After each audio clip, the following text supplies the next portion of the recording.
जय हिंद साथियों। शुरुआत करते हैं 25 अक्टूबर 2024 के डेली करंट अफेयर्स की। India Germany maritime partnership exercise conduct की गई है बे ऑफ बंगाल में, जो कि लाया करता है इंडियन ओशन में। तो आपको ये याद रखना है क्योंकि ये इनॉग्रल पार्टनरशिप एक्सरसाइज है। ये एक्सरसाइज पहली बार कंडक्ट की जा रही है इंडिया और जर्मनी की नेवी के बीच, इसलिए ये जो इन्फॉर्मेशन है, पीस ऑफ इन्फॉर्मेशन है, ये इंपॉर्टेंट हो जाती है। तो आपको याद रखना है, India Germany maritime partnership exercise conduct की गई है बे ऑफ बंगाल में 25 अक्टूबर 2024 को। इस पार्टनरशिप एक्सरसाइज का क्या ऑब्जेक्टिव रहा है? तो इस पार्टनरशिप में मारीटाइम इंटर ऑपरेबिलिटी एनहांस करना था, इसका ऑब्जेक्टिव था, और साथ ही साथ रीजनल स्टेबिलिटी को रिस्टोर करना इसकी मुख्य भूमिका थी या मेन ऑब्जेक्टिव था इंडिया जर्मनी मारीटाइम पार्टनरशिप एक्सरसाइज का। वेसल्स देख लेते हैं कौन कौन से यूज हुए हैं। तो आईएनएस दिल्ली यूज हुआ है इंडिया की तरफ से, जो कि दिल्ली क्लास डिस्ट्रॉयर है। जर्मनी की तरफ से बैडन वर्टमबर्ग और फ्रैंकफर्ट एम मेन यूज हुए हैं। बैडन वर्टरमर्ग फ्रिगेट है और Frankfurt am am Main tanker है। ठीक है, तो ये दो वेसल्स जर्मनी की तरफ से यूज हुए थे और आईएनएस दिल्ली इंडिया की तरफ से यूज हुआ था inaugural India Germany maritime partnership exercise में। फिर दूसरी एक्सरसाइज की बात करें तो दूसरी एक्सरसाइज है हमारी सिम्बैक्स।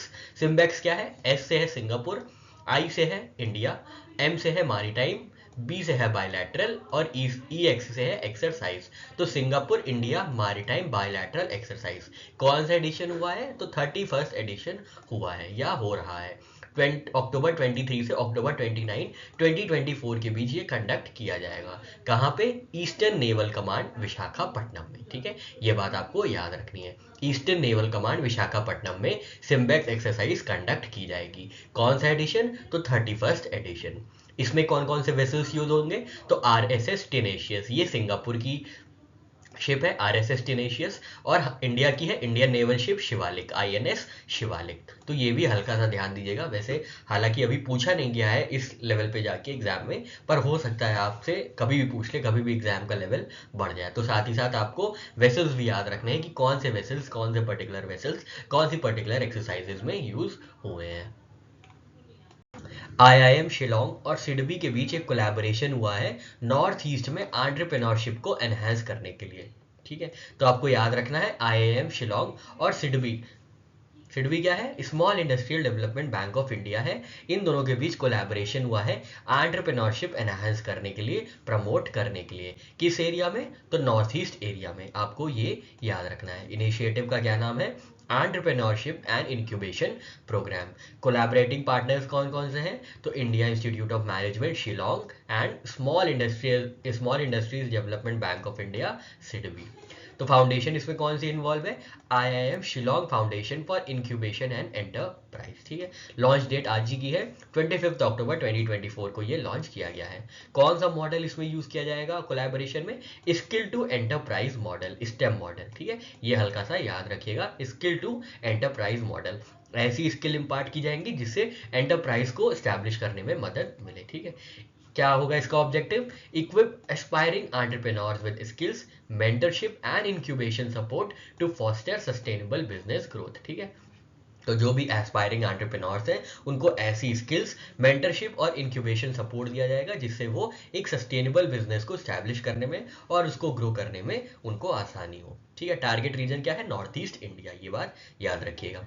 आगे बढ़ते हैं। एडीबी लोन दिया गया है सोलर प्लांट के लिए असम स्टेट को।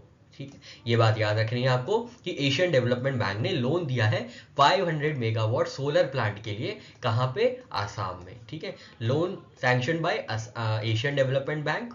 लोन का अमाउंट क्या है? $434 मिलियन।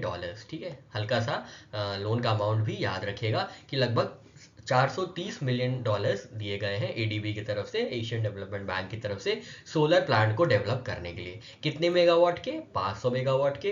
कहाँ पे? आसाम राज्य में। ठीक है, प्रोजेक्ट की लोकेशन क्या है? कार्बी आंगलोंग डिस्ट्रिक्ट, आसाम। ठीक है, तो ये कार्बी आंगलोंग जिला है आसाम में, वहां पे ये 500 मेगावाट का सोलर प्लांट स्टैब्लिश किया जाएगा। ठीक है, जो कि grid connected solar photovoltaic facility provide करेगा। ठीक है, तो इससे ज़्यादा आपको इसमें कुछ नहीं याद रखना है। बस ये याद रखिएगा कि एडीबी ने loan 500 mega solar power plant के लिए कहाँ पे दिया है? तो आसाम में दिया है। कितने मेगावाट का सोलर पावर प्लांट है तो 500 मेगावाट्स का है। लोन का अमाउंट क्या है, तो लगभग $434 मिलियन है। और लोन सैंक्शनिंग एजेंसी कौन सी है, तो ये एशियन डेवलपमेंट बैंक है। टेनिस हॉल ऑफ फेम में इंक्लूड किया गया है 3 पर्सनालिटीज को। तीनों पर्सनालिटीज के नाम आपको बहुत अच्छे से याद होने चाहिए। तो पहली पर्सनालिटी है या पहली एथलीट है, टेनिस एथलीट है मारिया शारापोवा। सेकंड है बॉब ब्रायन और थर्ड है माइक ब्रायन। तो बॉब ब्रायन और माइक ब्रायन जो है ब्रदर्स हैं और मारिया शारापोवा रशियन विमेन है जो कि वर्ल्ड नंबर 1 पे थी 2005 में। तो ये पहली रशियन एथलीट थी या रशियन टेनिस प्लेयर थी जो कि वर्ल्ड नंबर 1 की रैंकिंग पे पहुंची थी 2005 में। तो मारिया शारापोवा जी को भी इंक्लूड किया गया है, इंडक्ट किया गया है टेनिस हॉल ऑफ फेम में। अब आते हैं ब्रायन ब्रदर्स। तो ब्रायन ब्रदर्स आते हैं यूनाइटेड स्टेट्स से। तो इन दोनों भाइयों को भी इंक्लूड किया गया है टेनिस हॉल ऑफ फेम में। तो आपको सिर्फ 3 नाम याद रखने हैं, Maria Sharapova, Bob Bryan and Mike Bryan, जिनको इंक्लूड किया गया है टेनिस हॉल ऑफ फेम में। नेक्स्ट न्यूज़ पे बढ़ते हैं। तो रानी रामपाल जी जो कि इंडियन हॉकी टीम की प्लेयर है, इंडियन विमेन हॉकी टीम की प्लेयर है, उन्होंने अपना रिटायरमेंट अनाउंस किया है। ठीक है, इन्होंने अपना रिटायरमेंट अनाउंस किया है। तो इनका करियर लगभग 15 साल चला। इन्होंने 254 इंटरनेशनल मैच खेले हुए हैं। स्कोर किया था इन्होंने, गोल स्कोर किए हैं इन्होंने 120।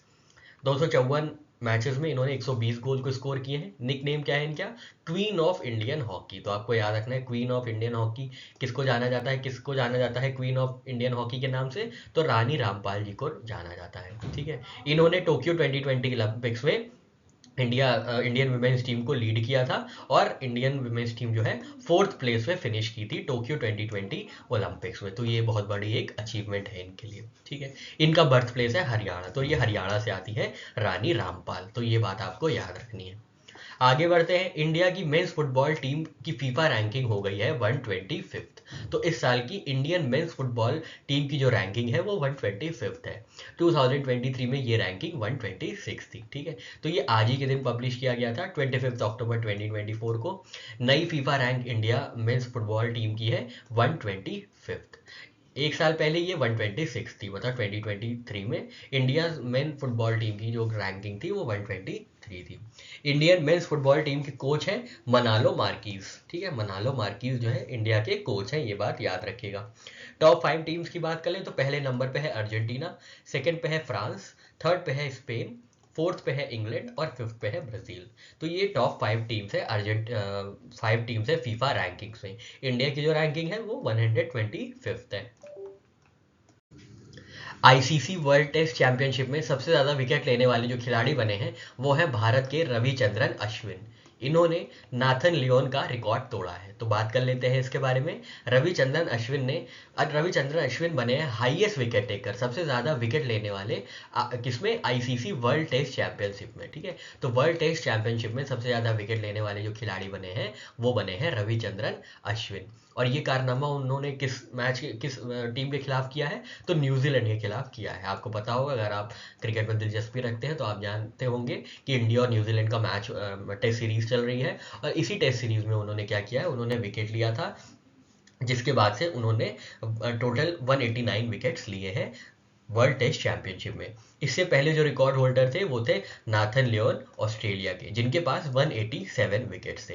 तो इनका रिकॉर्ड तोड़ के रविचंद्रन अश्विन जी ने 189 world test championship cricket wicket लिए हैं। तो ये बात आपको याद रखनी है, 189 विकेट्स ले लिए हैं। इससे पहले जो रिकॉर्ड होल्डर थे वो थे नाथन लियोन साहब जो कि ऑस्ट्रेलिया से आते हैं और इन्होंने 187 विकेट्स लिए थे।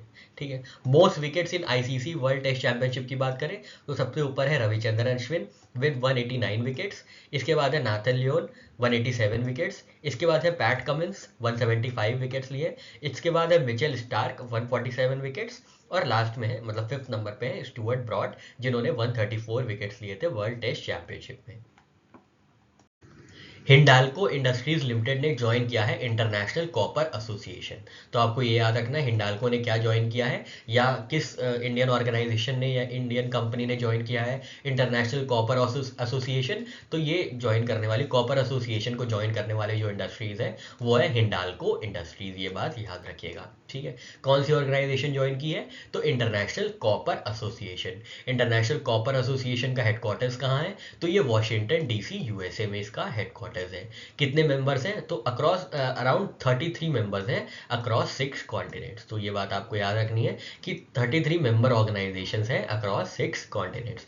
Global representation, ICA members represent 50% of world's copper production. ठीक है, तो ये इंटरनेशनल कॉपर एसोसिएशन है, ये रिप्रेजेंट करता है around 50% of the world's copper production. तो कॉपर प्रोडक्शन का 50% हिस्सा इंटरनेशनल कॉपर एसोसिएशन रिप्रेजेंट करता है। तो ICA प्रेजेंस कहाँ कहाँ है? तो यूएसए में है, यूरोप में प्रेजेंस है, एशियन प्रेजेंस है और लैटिन अमेरिकन प्रेजेंस है।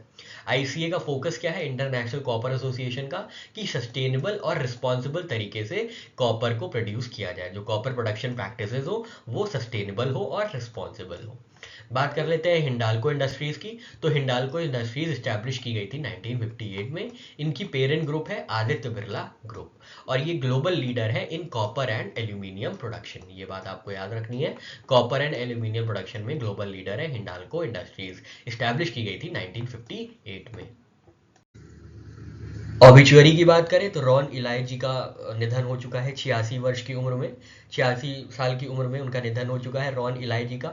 इनको टार्जन के नाम से जाना जाता था। ये 1960s में NBC टीवी सीरीज टार्जन में इनको फीचर किया गया था। तो राइट हैंड साइड में आप देख रहे होंगे टार्जन, ठीक है। इनका नाम है रॉन इलाई और ये कहाँ पे इनका निधन हुआ है? तो कैलिफोर्निया में इनका निधन हुआ है 86 वर्ष की उम्र में। तो ये बात हल्की सी याद रखिएगा कि ये किस फील्ड से एसोसिएटेड थे? तो ये एंटरटेनमेंट फील्ड से एसोसिएटेड थे। इन्होंने नोटेबल रोल प्ले किया था टार्जन में, जो 1960s में एक सीरीज आई थी, टीवी सीरीज थी। डॉक्टर नीना मल्होत्रा को अपॉइंट किया गया है एज एम्बेसडर टू स्वीडन। याद रखिएगा, डॉक्टर नीना मल्होत्रा जो है नई एम्बेसडर टू स्वीडन अपॉइंट की गई है। इनका करंट रोल है officer on special duty ministry of external affairs. अब करंट रोल से इनको क्या किया गया है? इनको प्रमोट करके नीला मल्होत्रा जी को एम्बेसडर बना दिया गया है स्वीडन का। ये 1992 बैच की इंडियन फॉरेन सर्वेंट है, ठीक है। इंडियन फॉरेन सर्विस में इन्होंने इंडक्ट की गई थी 1992 बैच में। तो याद रखिएगा डॉक्टर नीना मल्होत्रा जो है नई एम्बेसडर टू स्वीडन अपॉइंट की गई है। नेक्स्ट अपॉइंटमेंट की बात करें तो बहुत ज़्यादा इंपॉर्टेंट अपॉइंटमेंट है। 51st chief justice of India को अपॉइंट किया गया है, जो कि है जस्टिस संजीव खन्ना। तो आपको ये याद रखना है, जस्टिस संजीव खन्ना को 51st chief justice of India के तौर पे अपॉइंट किया गया है। इनको 11 नवंबर 2024 को अपॉइंट किया जाएगा। इनके प्रेडिसेसर हैं chief justice of India DY Chandrachud. Justice Sanjeev Khanna की जो रिटायरमेंट डेट होगी, ये कौन रिटायरमेंट डेट क्या होगी? 13 मई 2025, ठीक है। 13 मई 2025 रिटायरमेंट डेट होगी जस्टिस संजीव खन्ना की। और इनका टेनर ड्यूरेशन क्या होगा? लगभग 183 डेज। अपॉइंट कौन करेगा इनको? तो प्रेसिडेंट साहिबा द्रौपदी मुर्मू जी, ठीक है। तो आपको ये याद रखना है 51st chief justice of India होंगे जस्टिस संजीव खन्ना। इंटरनेशनल गीता महोत्सव होस्ट किया जाएगा कुरुक्षेत्र हरियाणा में। आपको ये याद रखना है, इंटरनेशनल गीता महोत्सव कहाँ होस्ट किया जाएगा? तो ये कुरुक्षेत्र हरियाणा में होस्ट किया जाएगा। पर्पस क्या है? तो इंडियन हेरिटेज को, इंडियन स्पिरिचुअलिटी को और इंडियन कल्चर को सेलिब्रेट करना। हिस्टोरिकल सिग्निफिकेंस क्या है? तो आप सभी जानते होंगे, भगवत गीता में क्या है? भगवान श्री कृष्ण ने अर्जुन जी को, जो कि धनुर्धर अर्जुन साहब थे, उनको कर्म का सिद्धांत दिया था, जो कि बहुत ज़्यादा इंपॉर्टेंट होता है और बहुत ज़्यादा प्रैक्टिकल सिद्धांत है कि कर्म करते जाए बिना फल की इच्छा के, तभी आपका जो कर्म है वो 100% रहेगा और निष्पक्ष कर्म रहेगा। तो इसी चीज़ की बात बताते हैं भगवान श्री कृष्ण अर्जुन जी को, और यही चीज़ को पॉपुलराइज करने के लिए, इन्हीं सारे प्रिंसिपल्स को, इंडियन कल्चर को, इंडियन हेरिटेज को पॉपुलराइज करने के लिए इंटरनेशनल गीता महोत्सव होस्ट किया जा रहा है कर्नाटका हरियाणा में, ठीक है। याद रखिएगा पार्टनर कंट्री कौन है? तंजानिया है पार्टनर कंट्री, ठीक है। तंजानिया है पार्टनर कंट्री, याद रखिएगा। पार्टनर स्टेट कौन है? ओडिशा, ठीक है। ये दो इंपॉर्टेंट फैक्चुअल पॉइंट है, आप इनको याद रखिएगा। अब आपको गीता महोत्सव तो याद ही होगा, क्योंकि यहाँ पे कुरुक्षेत्र में ही महाभारत का जो युद्ध चला था 18 दिन तक, वो कुरुक्षेत्र में ही हुआ था, तो ये तो यही होगा। अब इसमें पार्टनर कंट्री वाला फैक्ट है और पार्टनर स्टेट वाला एक फैक्ट है। पार्टनर स्टेट है ओडिशा और पार्टनर कंट्री है तंजानिया। यूरोपियन पार्लियामेंट ने Sakharov prize for freedom of thought से सम्मानित किया है वेनेजुएला के लीडर्स मारिया कोरेना मचादो और एडमंडो गोंजलेस को, ठीक है। अब नाम उसके प्रोनाउंसिएशन थोड़ा सा अलग हो सकते हैं, भिन्न हो सकते हैं, पर उसकी स्पेलिंग वही रहेगी और आपसे जो क्वेश्चन पूछा जाएगा वो ऐसे ही पूछा जाएगा। तो आप किसी भी तरीके से प्रोनाउंस कीजिए, आपको वहाँ पे एग्जाम में अपने सही टिक करना है। तो वेनेजुला के जो लीडर्स हैं, मारिया कोरिना मचादो और एडमंडो गोंजलीस, इन दोनों को यूरोपियन पार्लियामेंट का Sakharov prize for freedom of thought से अवार्ड किया गया है, से सम्मानित किया गया है। किस लिए सम्मानित किया गया है? इनके एफर्ट्स को रिकॉग्नाइज किया गया है in representing Venezuelan peoples fight for freedom and democracy.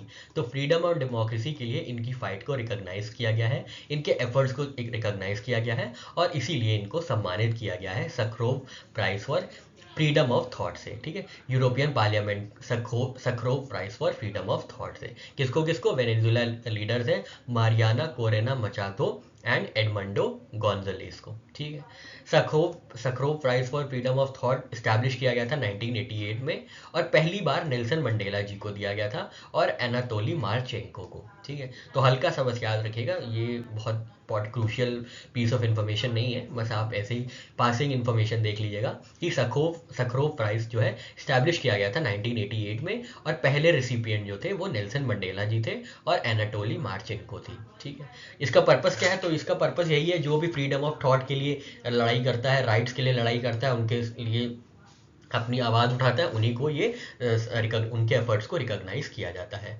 The prize is highest tribute paid by the EU European Union to individuals and organisations dedicated to protecting freedom of thought and human rights. तो जो भी individuals या organisations freedom of thought and human rights को protect करती हैं, उनको promote करती हैं, उनके एफर्ट्स को ये रिकॉग्नाइज करता है, ये Sakharov prize for freedom of thought, और उनको अवार्ड करता है, सम्मानित करता है। Department of pension and pensioner welfare ने डिसाइड किया है कि 80 साल से ऊपर जितने भी बुजुर्ग हैं उनको एक्स्ट्रा पेंशन दी जाएगी जिसका नाम होगा कंपैशनेट अलावेंस। ठीक है, तो इनको एडिशनल पेंशन दी जाएगी जिसका नाम होगा कंपैशनेट अलावेंस, सेंट्रल गवर्नमेंट के जितने भी पेंशनर्स हैं और जिनकी उम्र 80 से ऊपर है, ये बात आपको याद रखनी है। तो सेंट्रल गवर्नमेंट के जितने भी पेंशनर्स 80 से एज की अबव से ऊपर हैं उनको एडिशनल पेंशन मिलेगी जिसका नाम होगा कंपैशनेट अलावेंस। ठीक है, कंपैशनेट अलावेंस। अब देख लेते हैं परसेंटेज ऑफ बेसिक पेंशन या कंपैशनेट अलावेंस कितना मिलता है। तो 80 से 85 ईयर्स में जो होंगे उनको 20% एक्स्ट्रा मिलेगा compassionate allowance, 20% of the last drawn उनकी जो भी पेंशन है। 85 टू 90 ईयर्स वालों को 30% ऑफ द बेसिक इनकम मिलेगी, 90 टू 95 ईयर्स वालों को 40%, 95 टू 100 ईयर्स वालों को 50% और 100 ईयर्स एंड ओल्डर उनको 100%। ठीक है, तो ये हल्की सी एक परसेंटेज ऑफ बेसिक पेंशन है, ये आप याद रख सकते हैं। ठीक है, और ये याद रखना है एक्स्ट्रा पेंशन दी जाएगी for seniors above the age of 80, और वो कौन होंगे? जो सेंट्रल गवर्नमेंट के पेंशनर्स होंगे। ठीक है, सिर्फ सेंट्रल गवर्नमेंट के जो पेंशनर्स होंगे उनको ही ये एक्स्ट्रा पेंशन दी जाएगी और जिनकी उम्र 80 से ऊपर होगी। श्री राजीव रंजन सिंह जो कि union minister of fisheries, animal husbandry and dairying है, इन्होंने 21st livestock census operation launch किया है। तो आपको याद रखना है कौन सा सेंसस ऑपरेशन है ये? तो 21st livestock census operation. Live stock क्या होता है? तो ये पशुधन है, जितने पशु हैं उनकी काउंटिंग करने को लाइव स्टॉक सेंसस कहते हैं। तो 21st livestock census conduct किया जाएगा, ऐसी जानकारी दी है श्री रवि रंजन सिंह ने।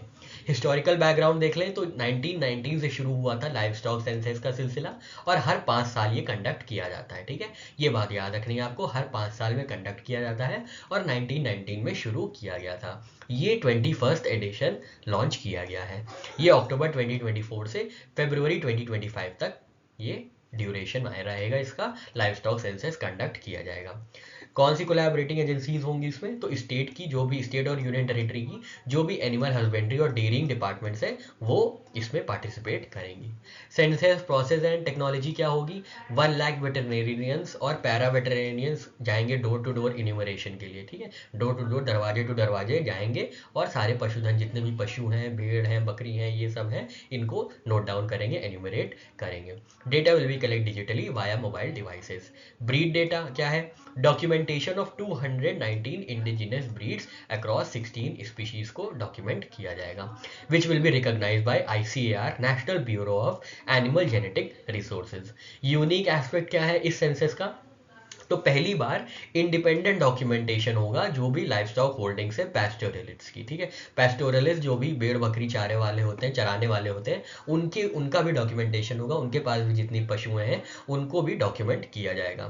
साथ ही साथ ये भी डॉक्यूमेंट किया जाएगा कि कितने जेंडर इन्वॉल्व है लाइफ स्टॉक रेयरिंग में, ठीक है। जेंडर इन्वॉल्वमेंट भी देखा जाएगा लाइफ स्टॉक रेयरिंग में, भेड़ चराने में, बकरी चराने में, भैंस चराने में कितनी महिलाएं लग रही हैं, कितनी लड़कियां लग रही हैं, कितने लड़के लग रहे हैं, कितने पुरुष लग रहे हैं, ये जेंडर के बेसिस पे भी डेटा कलेक्ट किया जाएगा ताकि सोशल डायमेंशन हमें लाइफ स्टॉक का पता चल पाए, ठीक है। कहाँ कहाँ किसका किसका स्पीशीज का, कौन कौन स्पीशीज का कवरेज होगा ये भी देख लेते हैं।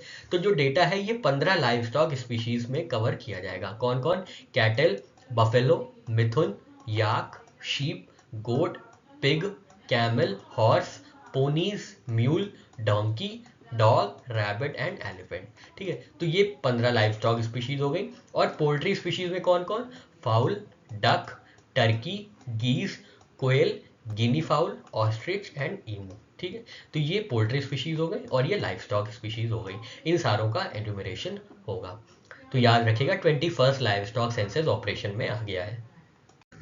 एआई इंफ्रास्ट्रक्चर को डेवलप करने के लिए इंडिया में रिलायंस इंडस्ट्रीज ने एनवीडिया के साथ पार्टनरशिप की है। तो आपको ये बात याद रखनी है कि रिलायंस इंडस्ट्रीज ने एनवीडिया के साथ पार्टनरशिप की है। किस चीज़ के लिए? एआई इंफ्रास्ट्रक्चर को बिल्ड करने के लिए। एआई इंफ्रास्ट्रक्चर इंडिया में बिल्ड करने के लिए, स्टैब्लिश करने के लिए रिलायंस इंडस्ट्रीज ने एनवीडिया के साथ पार्टनरशिप की है। ये कहाँ हुआ था? ये इवेंट में हुआ था। ये पार्टनरशिप जो हुई है ये एनवीडिया एआई समिट 2024 मुंबई में ये पार्टनरशिप हुई है। एनवीडिया का एआई समिट 2024 मुंबई में होस्ट किया गया था जहां पे ये पार्टनरशिप हुई है। की लीडर्स थे इसमें मुकेश अंबानी जो कि रिलायंस इंडस्ट्रीज के चेयरमैन हैं, और जैनसन हुआंग जो कि सीईओ हैं एनवीडिया के, ठीक है। इन दोनों ने मिलकर ये पार्टनरशिप की है। की ऑब्जेक्टिव्स क्या रहेंगे पार्टनरशिप के? तो एआई का इंफ्रास्ट्रक्चर डेवलपमेंट होगा जिसमें GB200 सुपर कंप्यूटर टेक्नोलॉजी को इंस्टॉल किया जाएगा for large scale AI capabilities. India को पोजीशन किया जाएगा एज लीडिंग इंटेलिजेंस मार्केट। साथ ही साथ जो टैलेंट है इंडिया में in IT expertise, digital data और यूथफुल पॉपुलेशन का, उसको लेवरेज किया जाएगा for enhancing AI infrastructure in India. साथ ही साथ ये विजन जो है एआई इंफ्रास्ट्रक्चर इन इंडिया का, ये अलाइन करता है पीएम मोदी के विजन से, जिन्होंने बोला है कि एआई में इंडिया को सेल्फ सफिशिएंट होना पड़ेगा। तो ये इस विजन से भी अलाइन करता है, ठीक है। तो ये बात आपको याद रखनी है। रिलायंस इंडस्ट्रीज ने एनवीडिया के साथ एआई इंफ्रास्ट्रक्चर इंडिया में स्टैब्लिश करने के लिए पार्टनरशिप की है।